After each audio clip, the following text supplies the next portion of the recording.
আজকে আমি আর ফাহিম চলে আসছি আমাদের গ্রামের একটা লোককে কিছু ইফতার সামগ্রী এবং বাজার করে দেওয়ার জন্য। আসসালামু আলাইকুম, ভালো আছেন? ভালো আছেন? ইব্রাহিম খান ছিলেন? ইব্রাহিম খান আমি তো তার ছেলে। কথা হইতেছে বাজারে যাইতে পারবেন এখন একটু? চলেন একটু বাজারে যাই, চলেন একটু বাজারে যাই,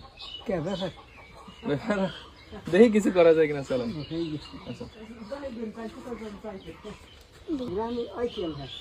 ইব্রাহিম আমার আব্বা।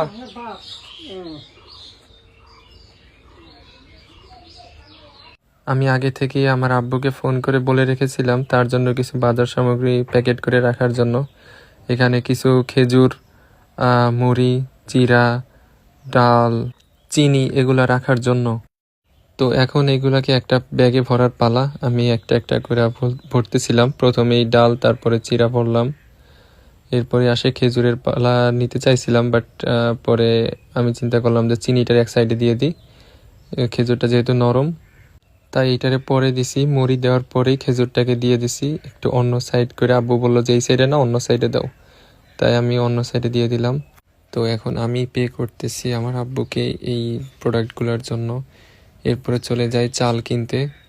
আব্বুর কাছ থেকে কিছু টাকা, এই যে ব্যাগ পেলাম, এরপরে চাল কিনলাম আব্বাস কাকার দোকান থেকে।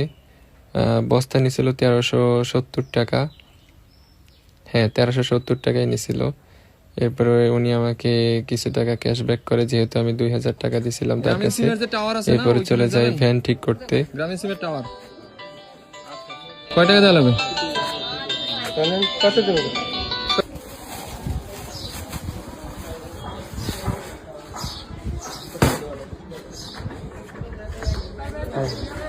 তেল কেনার ব্যাপারটা একদম ভুলেই গেছিলাম, পরে এটা যদিও কিনে দিই।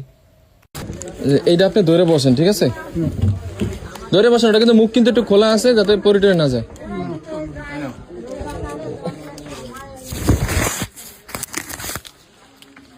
শোনেন, আপনি উঠেন তাহলে। ও ওইটা আপনার এটা হাত হবে কিনা? এটা হচ্ছে যে আপনার টাকা, ঠিক আছে? শোনেন, দোয়া করেন। হ্যাঁ, দোয়া তো করবি। ঠিক আছে।